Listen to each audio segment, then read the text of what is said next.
Clandestino. Con Isabel Galeote. Onda Local de Andalucía.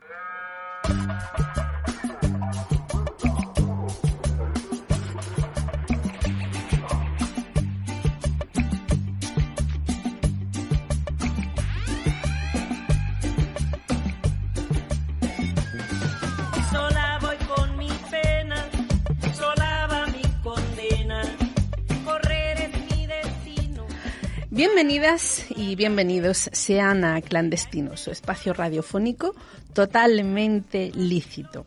Un día más que añadir a nuestra historia de comunicación social. Ustedes ya saben que desde Clandestino hacemos radio con el propósito de recuperar y visibilizar asuntos, luchas, espacios, territorios, pueblos y personas de este mundo globalizado y mundializado que habitamos y caminamos. Y aquí nos tienen, con el firme propósito de intentar seguir aportando nuestro granito de arena para el bien y el despertar común, abordando cuestiones de las que solo los medios de comunicación de proximidad podemos llegar a tratar con sencillez y cercanía. Además, todo ello ofreciendo el micrófono como si de una caja de resonancia se tratara a gentes invitadas a conversar que son, están y tienen mucho que decir y que además, de hecho, son, están, dicen y hacen como nuestra invitada de hoy. Y mientras que nosotras andamos por aquí y ustedes por allá, vamos a seguir haciéndonos compañía a la vez que aprovechamos el momento para volverles a agradecer todas y cada una de las veces que nos hacen sentir afortunadas cuando nos trasladan el mensaje de que podemos y debemos seguir brindando la oportunidad y la libertad de encontrarnos para compartir opiniones, saberes, formación e información. Así es que no se me vayan a despistar con otra cosa que no sea la radio, que conforme se preparan para escuchar, que no oír, yo no pierdo el compás y aprovecho el tiempo para enviar nuestros afectos en forma de besos y abrazos fraternos para todos y besos y abrazos violetas y sóricos para todas. Y nos vamos a ir clandestineando con las buenas vibraciones y los buenos deseos que nos mandan las compañeras y compañeros de Radio Malva en Valencia, Radioactividad en Granada, Círculo Cultural Radio en San Francisco, California, Red Radiofónica Nosotras en el Mundo desde Madrid, Argentina, El Salvador, la Radio del Sur en Caracas, Venezuela, Radio Sensación en Murcia, Radio Pichincha en Ecuador, la Plataforma de Comunicación Intercultural Internacional Babel Latino y, por supuesto, y con especial mención a las y los escuchantes de Onda Local de Andalucía. Y por otro lado, no piensen por un momento siquiera que no voy a recordarles mi propuesta, esa que les traigo con cada clandestino. Vuelvo a insistirles en la necesidad de reflexionar sobre la importancia que tiene adueñarse de los medios de comunicación públicos y de los medios de comunicación comunitarios y de proximidad. Vamos, de las radios y las televisiones de cada uno de nuestros territorios. Lo que yo pretendo es que en el pensamiento colectivo e individual de cada una y de cada uno de ustedes se incorpore el concepto de que lo público es del pueblo y, por lo tanto, un bien común que debemos tomar como nuestro para utilizarlo y rentabilizarlo socioculturalmente. Y, desde luego, les invito a tener presente siempre esto que les voy a decir. No olviden nunca que se trata de nuestro derecho. Y un derecho no es lo que alguien nos debe dar. Un derecho es lo que nadie nos puede negar y lo que nadie nos puede quitar, que por eso mismo es que se llaman derechos y no favores. Los judíos han vivido durante siglos en todo el mundo. Casi cada país tiene una minoría judía, pero en dos países la población judía es bastante numerosa, Israel y Estados Unidos. Entre ambos alrededor de 6 millones de personas, o ambos alrededor de 6 millones de personas. Aunque en realidad en una población de más de 300 millones de personas, como tiene Estados Unidos, los 6 millones que componen la comunidad judía en los Estados Unidos son en realidad una pequeña minoría. En Israel, o mejor dicho, en territorio de Palestina ocupada, casi el 80% de la población es judía. Y no crean que todas las personas judías se posicionan al lado del Estado de Israel, que ya saben que fue fundado después de la Segunda Guerra Mundial en 1948, que va. Es más, hay muchas personas judías en todo el mundo incluso dentro del Estado de Israel, incondicionalmente comprometidas con las luchas de emancipación humana, y eso pasa por la liberación del pueblo palestino y de su tierra, es decir, Palestina, como una parte primordial.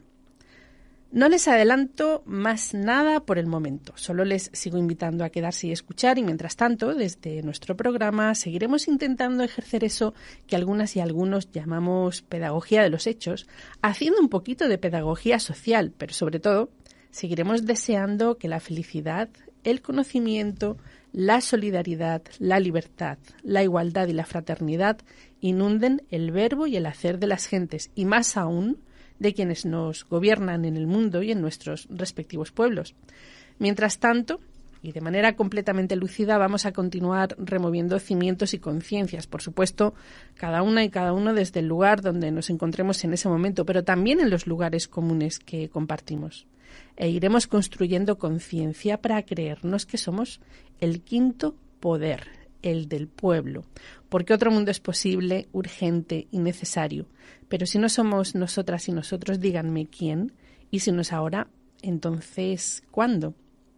Están escuchando Clandestino, un programa realizado en Radio Campillos para Onda Local de Andalucía y producido por el Área de Migraciones, Ciudadanía, Solidaridad y Cooperación Internacional del Ayuntamiento. Y desde aquí, José Trigos al control del sonido y quien les está hablando, quien intenta conectar con ustedes desde el sentipensante corazón, la responsable técnica del área, Isabel Galeote.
أناديكم أشد على أياديكم وأبوس الأرض تحت نعالكم وأقول أفديكم.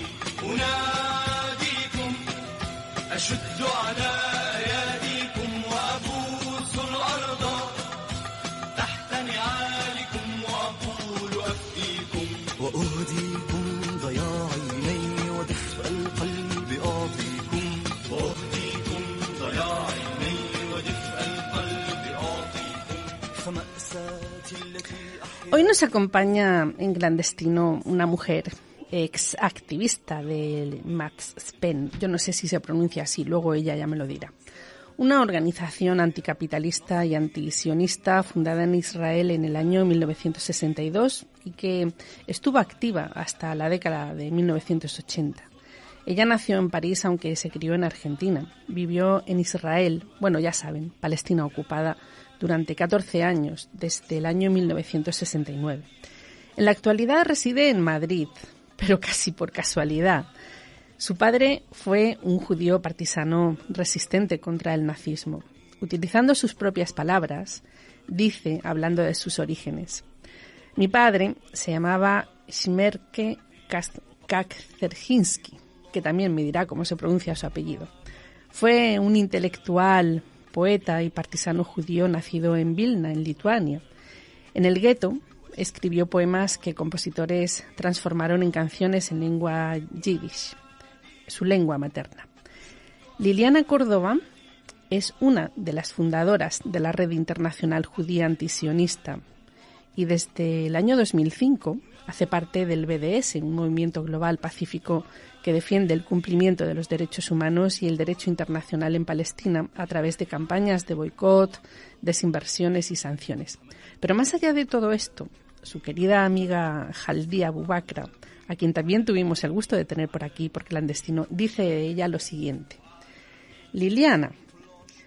De Liliana puedo decir muchas cosas, pero solo quiero apuntar que agradezco al destino haber permitido que nuestros caminos se cruzaran.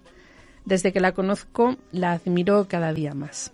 He aprendido y sigo aprendiendo mucho a su lado.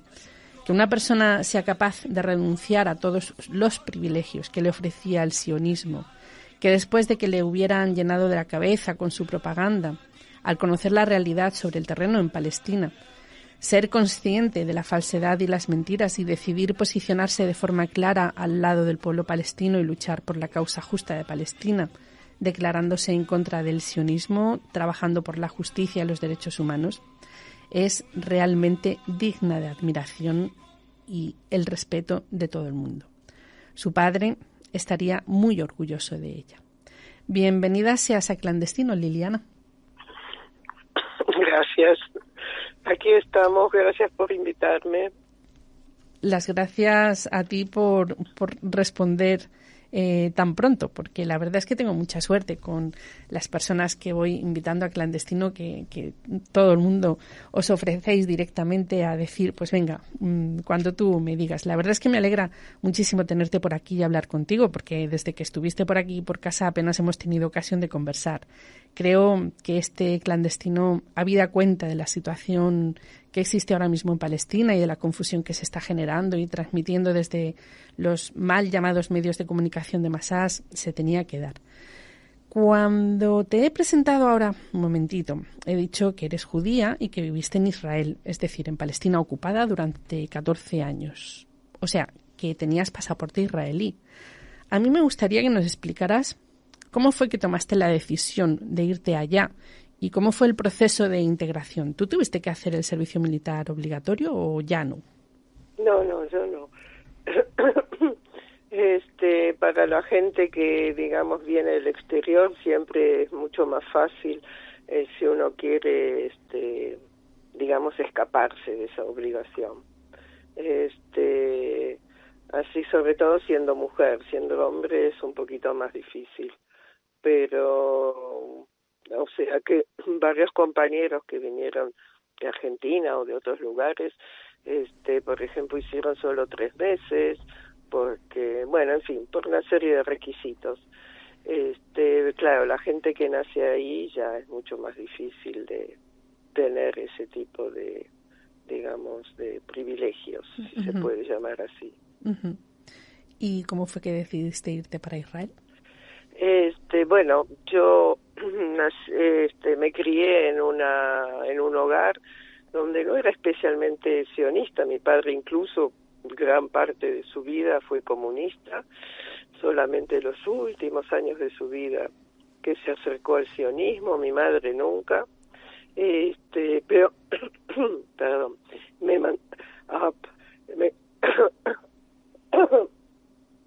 me mandaron a una escuela judía, que la escuela sí era sionista. O sea, iba a la escuela argentina, turno de mañana, a la tarde a una escuela judía sionista.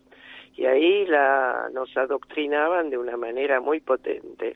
Hay gente que escapó, yo no.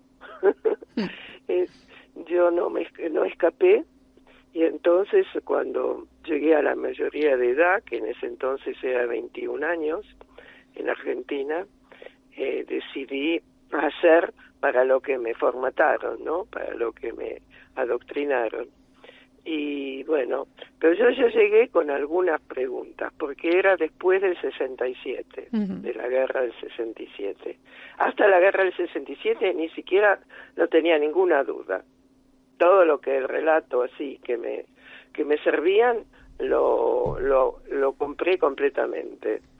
Y después ya en el 67 empecé a escuchar que la gente decía, viste, en Argentina, ¿qué pasa aquí? Que conquista nuevas tierras, eso parece expansión territorial, dicen que las van a restituir, pero no se ve ningún paso, al contrario. Entonces eso ya me puso, viste, algunas dudas. Y sobre todo que hay que acordarse que también como argentinos estábamos muy contentos, más estábamos, digamos, exultando de los logros de la Revolución Cubana. Uh-huh. Entonces, al mismo tiempo, digamos que tenía varios relatos que me estaban, digamos, formando.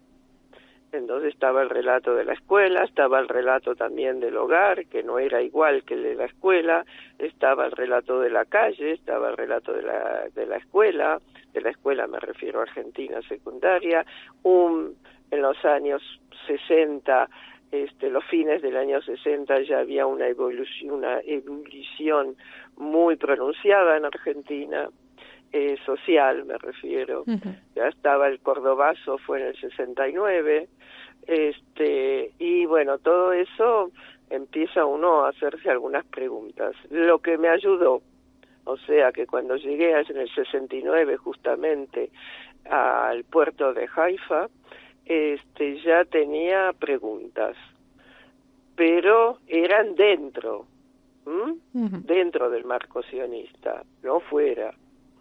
O lo que se puede llamar, digamos, entre comillas, la izquierda sionista o los liberales sionistas, que no les gusta la política, pero que no cuestionan el sionismo. Y en esa tesitura estaba, cuando llegué. Uh-huh. Lo que me ayudó bastante, porque rápidamente empecé a integrar grupos que cuestionaban, digamos, la política, todavía no el sistema, ni la ideología, pero sí las políticas. Y bueno, ahí estaba estudiando en la Universidad Hebrea de Jerusalén, y ahí conocí a chicos palestinos con nacionalidad israelí, o sea, que tienen el DNI israelí. Y bueno, entonces yo también les hacía preguntas, y aparte que desde el punto de vista cultural eran mucho más próximos a la cultura argentina que lo que es el israelí, digamos, nacido ahí o educado ahí. Me sentía bastante próxima también culturalmente a ellos y ellas. Y bueno, fui a visitar los poblados palestinos, y ahí fue el primer gran shock de ver cómo vivían. Primero que salvo Nazaret, que ya estaba, digamos, ya estaba conectado con la red eléctrica desde el tiempo del protectorado inglés. Todos los demás poblados palestinos, muchos no tenían agua corriente y ninguno estaba conectado a la red de electricidad.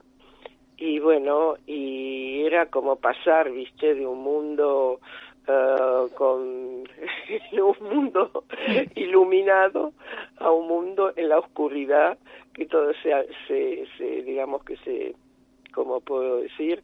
Que sí, la luz venía de faroles. Entonces, bueno, y al mismo tiempo yo me interesaba mucho por conocer la historia, porque yo conocía sola la historia de parte del relato sionista. Y ahí me mostraron los poblados que tuvieron que abandonar en 1947 y 48, porque las milicias sionistas los echaban, y que a veces son poblados que quedan a algunos kilómetros de donde viven hoy en día y que no pueden entrar ni siquiera a darse un paseo. Bueno, todas esas discriminaciones empezaron realmente a, digamos, que cuestione todo lo que estaba pasando. Y bueno, de ahí, paulatinamente, y conociendo también a la gente de Matspé, que como bien dijiste era una organización anticapitalista, socialista y antisionista, leyendo mucho, porque tenía que dar vuelta a la torta completamente, a la tortilla. Era de todas las mentiras con las cuales me embaucaron. Sí, es un sentimiento muy profundo de engaño, ¿no? Y eso de alguna manera no lo perdonas muy fácilmente. Me imagino, sí, es cierto, cuando te sientes totalmente decepcionado y ves que te han tomado el pelo hasta esos extremos y te han engañado y te han manipulado hasta esos extremos, da bastante coraje. ¿Sabes una cosa, Liliana? El común de los mortales tenemos siempre un dilema a la hora de distinguir conceptos y palabras que están relacionadas con el judaísmo. A ver, el Estado de Israel dice en la ley de retorno que aprobaron en el 70 lo siguiente: es judío cualquier individuo nacido al menos de madre judía o convertido al judaísmo. Bien, vale. Pero más allá de esto, también escuchamos que se utilizan indistintamente palabras como sionista, judío, israelí, o por ejemplo judaísmo, sionismo, antisionismo. Incluso cada vez que nos pronunciamos y manifestamos en contra de lo que el Estado de Israel hace con la población palestina, saltan sus embajadores y embajadoras, y no solamente los nombrados desde el Ministerio de Exteriores, a tacharnos de antisemitas. Algo así como que si nos dedicáramos a propagar el odio hacia las personas que profesáis esta religión o que sois de origen judío. Creo que hay mucha confusión al respecto y a mí me gustaría que nos despejaras estas dudas explicando la diferencia que existe entre judío, sionista, israelí, semita. A ver si logramos utilizar bien el vocabulario. Bueno, voy a hacer todo lo que pueda para hacerlo más clara y concisa al mismo tiempo. Bueno, empezamos diciendo de la cuestión antisemitismo como que ahora se usa como arma arrojadiza. Pero eso no quiere decir que, como nosotros mejor decimos judeofobia, voy a decir también por qué, es evidentemente una visión, una ideología que existe desde que apareció el cristianismo, porque el cristianismo, como sabemos, fue, digamos, un producto de una rebelión contra el judaísmo y una confrontación incluso, al punto tal que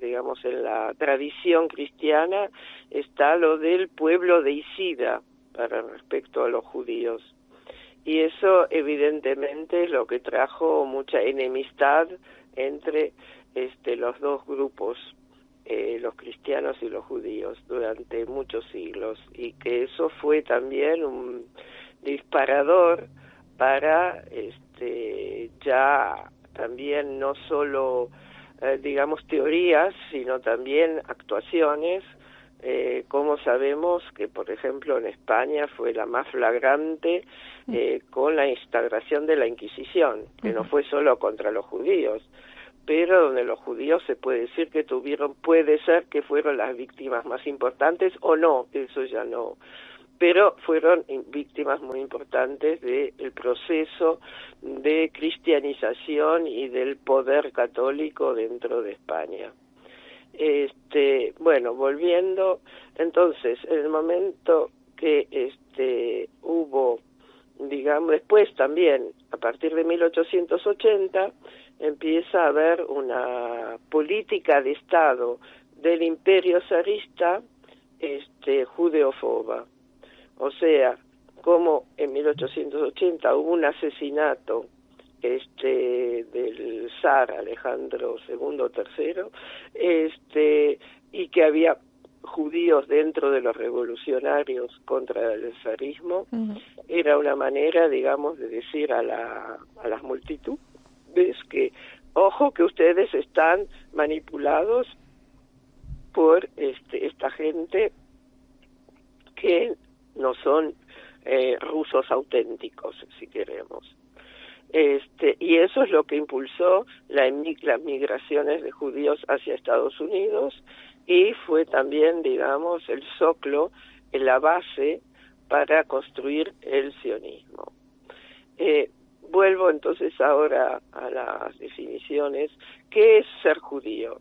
Finalmente, hasta el día de hoy, podemos ver varias acepciones a ese concepto. Evidentemente, de eso no hay ninguna discusión, que históricamente fue una religión. Lo que pasa es que la cosa se complica, o sea, para los judíos religiosos no hay ningún cuestionamiento. Es judío, es practicar, creer y practicar la religión judía. La cosa se complica cuando empieza a haber un proceso, digamos, de, si se quiere, de laización, ¿sí? O sea, que los judíos empiezan a adoptar una vida laica. Entonces, ¿qué es ser judío si no se es religioso? O sea, que se proviene de un colectivo religioso, eso es una evidencia. Pero hoy en día, y ya desde hace 2 siglos, hay muchos judíos que no profesan la religión. Entonces, ¿qué son? Entonces ahí empieza ya el debate. ¿Son un pueblo, son una nación, son una identidad, es una cultura, es una tradición familiar? Bueno, es un poco de todo eso, salvo que nosotros decimos que lo de nación, nada. ¿Por qué? Porque nuestra nación es donde estamos viviendo. O sea, que somos nacionales, argentinos, españoles, franceses, marroquíes, estadounidenses, en fin. Los judíos no son una nación, salvo para los sionistas y los que creen en el sionismo, que para tener las razones profundas para poder construir su proyecto, necesitan decir que los judíos son una nación, sino ¿por qué tienen derechos históricos sobre Palestina, o sea, sobre lo que se llama Tierra Santa? Entonces esa es, digamos, una diferenciación mayor en los que somos antisionistas y los que son sionistas, que ven en los judíos una nación. Pero para los otros, por ejemplo, en el caso mío, ya mis padres eran ateos, pero se sentían profundamente judíos culturalmente. O sea, leían en yiddish, hablaban en yiddish, en fin, se sentían parte de ese colectivo que era muy, muy amplio. Había, antes de la Segunda Guerra Mundial, había 6 millones de judíos en todo lo que era el Imperio zarista y en Europa del Este, ¿no? Entonces uno se sentía parte de una comunidad. Pero al mismo tiempo, cuando nació el sionismo, nació enseguida también el antisionismo. O sea, que dentro de las comunidades judías hubo enseguida una respuesta tanto religiosa como laica. La religiosa fue decir, este proyecto es un proyecto, si se quiere, profano, y nosotros, religiosos judíos, pensamos que un Estado tiene que ser, si es judío, tiene que ser para cumplir las leyes de la religión y no para tener un ejército. Parece un chiste, parece una broma, pero y los laicos decían que es es un espejismo poder hacer un Estado en una tierra en el Medio Oriente que no tiene nada que ver con la cultura. Claro, estamos hablando de los judíos europeos, que no tienen nada que ver con esa cultura, y tenemos que lograr la igualdad, tanto jurídica como social, en los países en donde estamos residiendo. Y incluso había un fragmento importante de la comunidad judía en Europa del Este que decía que nuestra manera de emanciparnos es emanciparnos junto a la clase obrera de los lugares donde vivimos. Entonces había bastantes respuestas. O sea, con eso queremos decir que el sionismo no fue una cuestión popular cuando nació. Cuando nació en 1890 no fue algo muy popular, al contrario, era muy minoritario. Y era una élite, podemos decir, de clase más o menos media alta. Y entonces tenemos que inmediatamente, la cuestión del antisionismo no es un invento ahora de los últimos 20 años, es profundamente anclado dentro de la creación misma del sionismo, del proyecto sionista. Y el proyecto sionista no existió hace 2000 años con toda la historia judía, existe a partir de 1890, antes no existía. Ni proyecto sionista, ni ideología sionista, ni nada de eso. Fue en el momento en que había ya lo que se llama las primaveras de las naciones y empezó, digamos, a estar en Europa el tema eso del Estado-nación. O sea, que hay una nación y cada nación merece su Estado. Y entonces para los sionistas, evidentemente, consideraban a los judíos como nación. Entonces vemos eso respecto a lo que es judío. Y sionista también ya vimos que eso es una parte, y en los tiempos en que eso nació, o sea, hasta 1945 el movimiento sionista era muy minoritario entre los judíos. Evidentemente en 1945, después de la Segunda Guerra Mundial, donde muchos judíos se encontraron sin sus hogares, porque fueron destruidos por la guerra o porque los acapararon, digamos, no judíos, durante la época del proyecto de exterminio. Entonces, entonces muchos se fueron a Palestina, pero no por sionismo, sino que era el único lugar donde los querían. En Europa estaban tan llenos de problemas con tantas poblaciones que el hecho de que vengan sionistas a sacarlos esta gente de encima, menos bocas para alimentar, que se vayan. Entonces, también una parte importante de la gente que llegó después del 45 no fue por elección. Hoy en día, después ya del, digamos, más o menos de los años 60, empezó, digamos, a haber hegemonía dentro del mundo judío de la orientación sionista. Pero eso no fue cuando nació el sionismo, eso empezó a ser realmente fuerte, si se quiere, a partir de los años 60, donde el sionismo acaparó incluso a las comunidades judías que pasaron a ser portavoces del relato sionista y de las políticas sionistas. O sea, y así se constituyeron los lobbies sionistas que andan por el mundo divulgando la propaganda sionista, pero no son solo judíos, eso en el mundo judío, sino que también muchos cristianos sionistas, que generalmente son protestantes, porque los protestantes creen en el Antiguo Testamento, y entonces la Tierra Santa es un elemento mayor en su visión. Y ellos fueron los que, o sea, los protestantes ingleses fueron, digamos, muy importantes en su apoyo al proyecto sionista. Bueno, llegado este momento, vamos a hacer un alto en el camino para escuchar un tema musical muy significativo.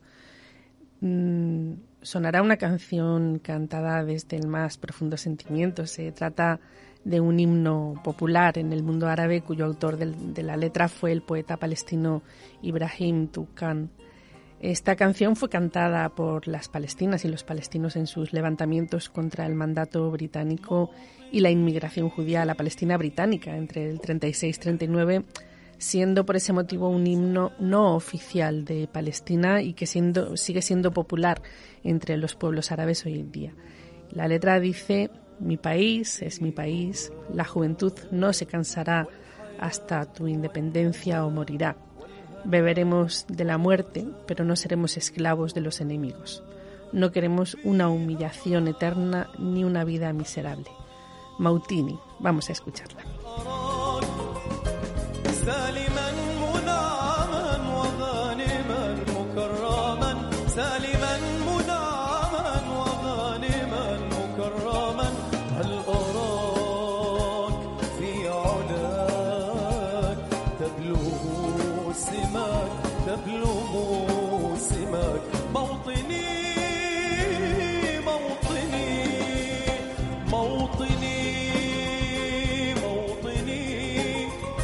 الحسام واليراع لا الكلام والنزاع رمزنا حبنا وعهدنا وواجب من الوفاء يهزنا عزنا غاية تشرف وراية ترفرف غاية تشرف وراية ترفرف يا هناك في علاك طاهرا عداك موطني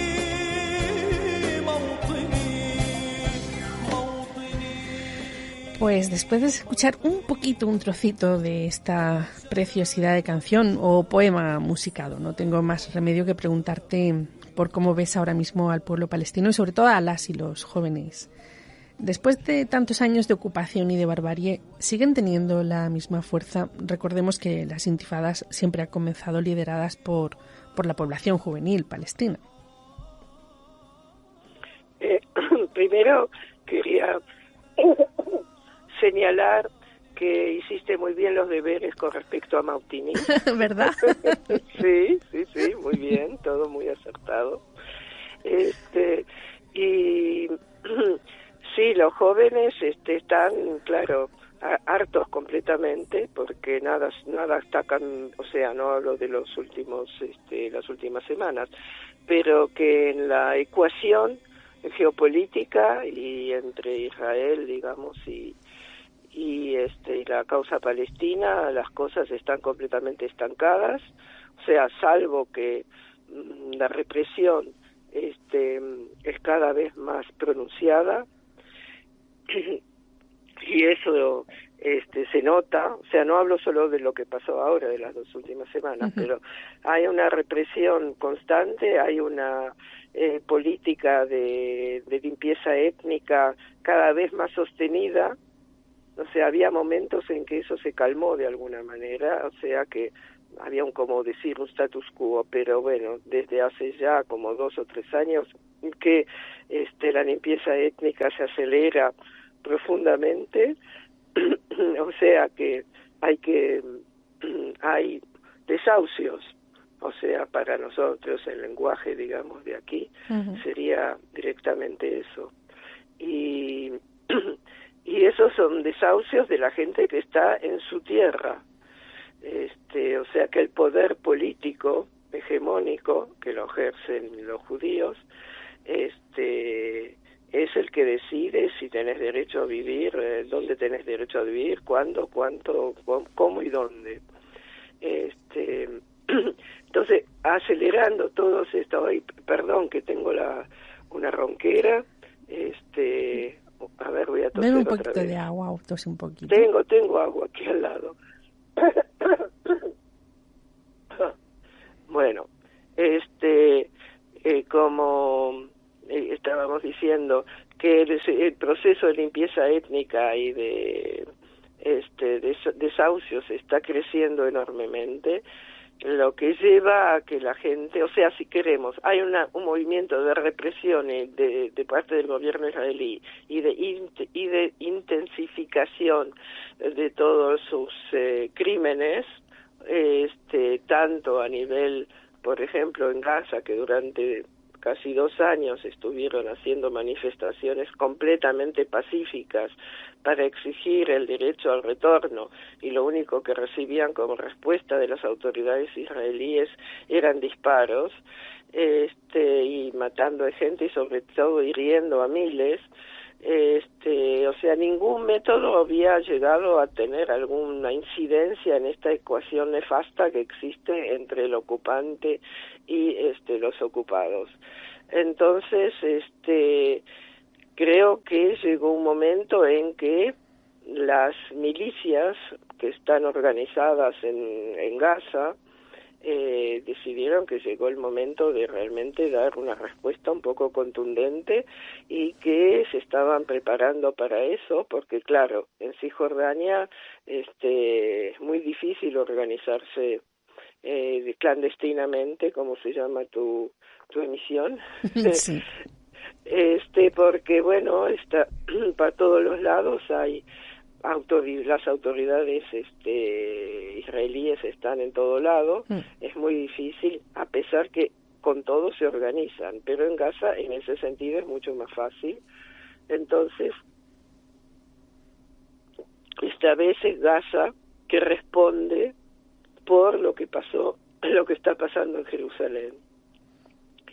Y claro, las milicias son jóvenes, aunque hay que ver que la autoridad, las instancias políticas acompañan, a pesar que la autoridad palestina está en colisión completamente con las autoridades israelíes, que tienen un compromiso de seguridad mutuo. O sea, ¿qué quiere decir mutuo? que la parte palestina cumple las instrucciones israelíes. Claro. Claro. Entonces, a pesar de eso, tuvieron esta vez que aceptar esta necesidad que tenía la juventud de confrontar con las autoridades israelíes, que tuvieron la osadía de entrar ni más ni menos al recinto sagrado y tirar bombas lacrimógenas y incendiarias, lo que evidentemente, todavía en el mes de Ramadán, lo que evidentemente trae una respuesta. Y yo digo, por fin hay una respuesta contundente, donde la ecuación entre el ocupante, porque no es un conflicto, esto es una ocupación, donde hay un ocupante, uno que es el colonizador, y está el colonizado y el ocupado. No hay una simetría, porque como se sabe muy bien, las milicias disponen de elementos bastante rudimentarios, aunque se estén perfeccionando, y la respuesta israelí, que es bombardear. O sea, no hay ninguna respuesta política, no hay una respuesta humana, hay solo una manera de responder de parte del establishment israelí, que es bombardear. No se animan a entrar, por supuesto, con infantería, ni siquiera con artillería, solo bombardear y destruir familias enteras, para que entiendan cuál es el objetivo del proyecto sionista. Es tener la tierra sin sus habitantes originarios. Lo que quieren hacer que la población palestina se vaya al extranjero, se vaya a los países árabes, no importa dónde. Pero la cuestión que, vacíen el territorio, y así van a tener lo que siempre quieren, que es un estado completamente habitado por judíos, y que no tengan que tener el más mínimo temor que el pueblo nativo les recuerde que están ocupando la tierra que no es suya. ¿Sabes? Aunque no nos queda mucho tiempo, pero no tenemos más remedio que hablar de las campañas de persecución judicial y o política que están sufriendo muchas personas solidarias que se han posicionado, que os posicionáis al lado del pueblo palestino. Bueno, tenemos el caso de la compañera Nines Maestro, por ejemplo, aquí en España. Y por otro lado, detenciones que comete el Estado de Israel de forma arbitraria sin que nadie le tosa. Por ejemplo, la detención de la compañera Juana Ruiz, cooperante española que lleva en una prisión israelí desde el día 13 de abril. ¿Qué persigue Israel ahora con estas acciones? Y bueno, ¿y qué se sabe de Juana? Claro. Claro, bueno, parece que ahora está un poquito más animada porque está en un centro de detención donde hay otras presas palestinas políticas. Entonces, bueno, se siente acompañada, está un poquito mejor de ánimo, pero nadie entiende de qué la acusan, pero nadie. O sea, piden registros de la ONG, o sea, de las ONG que aportan dinero a la ONG de Juani, ¿no? Uh-huh. Entonces, los registros de todo el dinero, y se ve exactamente que hay una contabilidad, o ustedes creo que dicen contaduría, de cada euro. Entonces no se sabe qué quieren, aparte del hecho de evidentemente infundir pánico dentro de lo que es la solidaridad. Uh-huh. Entonces van a decir, si esta, me refiero a Juan, y no hizo nada, y mira el tiempo que está ya ahí entre barrotes y cómo la tratan, yo tampoco voy a querer meterme en estos hechos de la solidaridad, y aparte hacer un poquito de cómo te podría decir, de aspavientos también para que las instituciones españolas tengan miedo, no solo, digamos, la gente voluntaria o la gente asalariada de las ONG, sino también al Estado, mandar un mensaje al Estado español.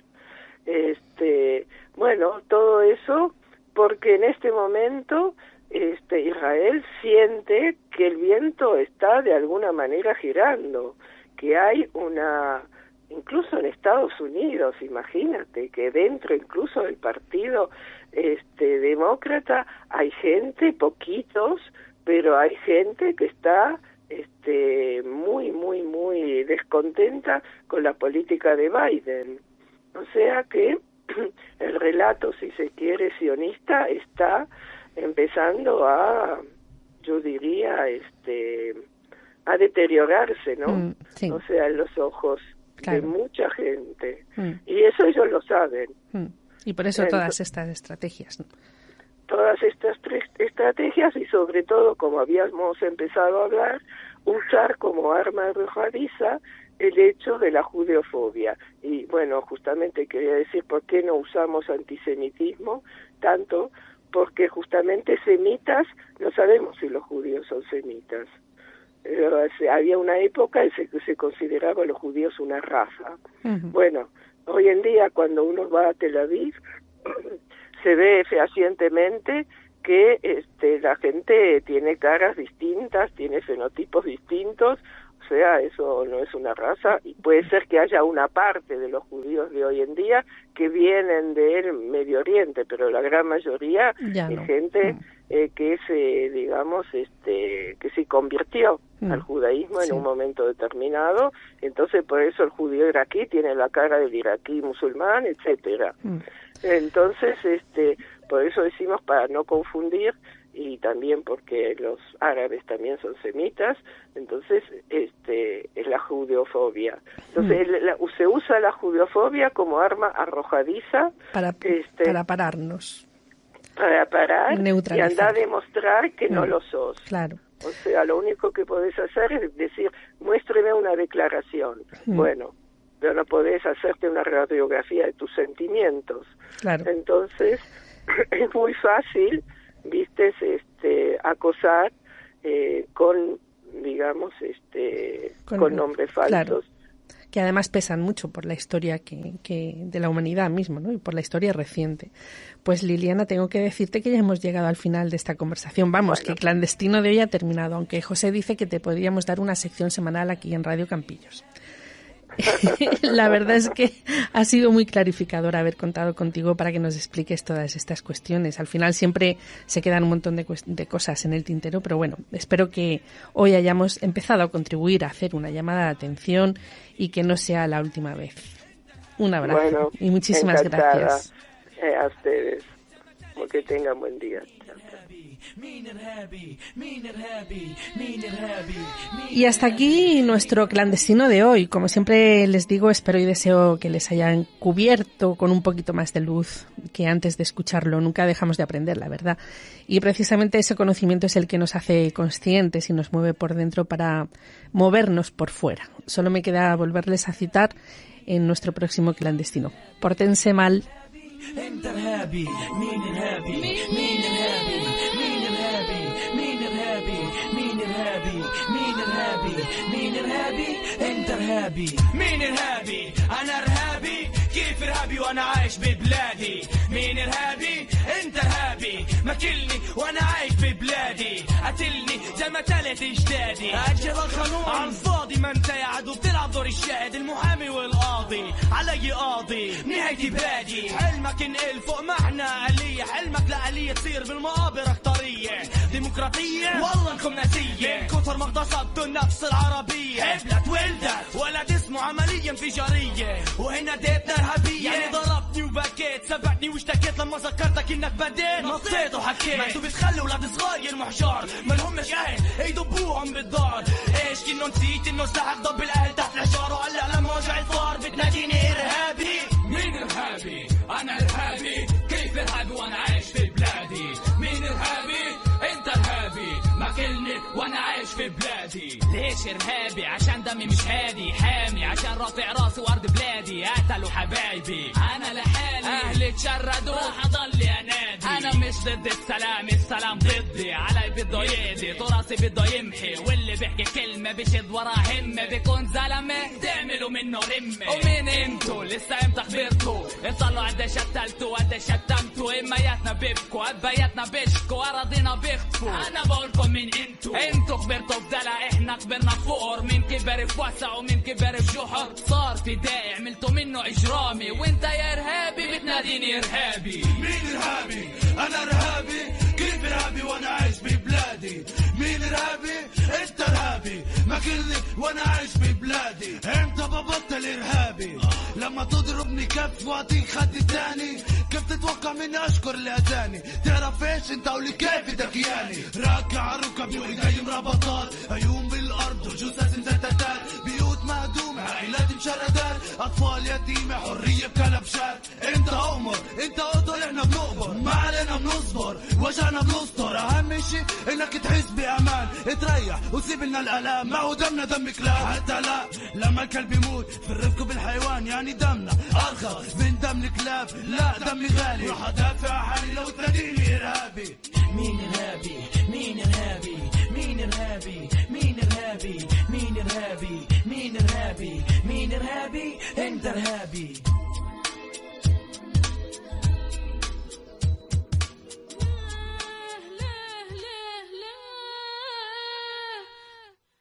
Clandestino. Con Isabel Galeote. Radio Campillos. Onda Local de Andalucía.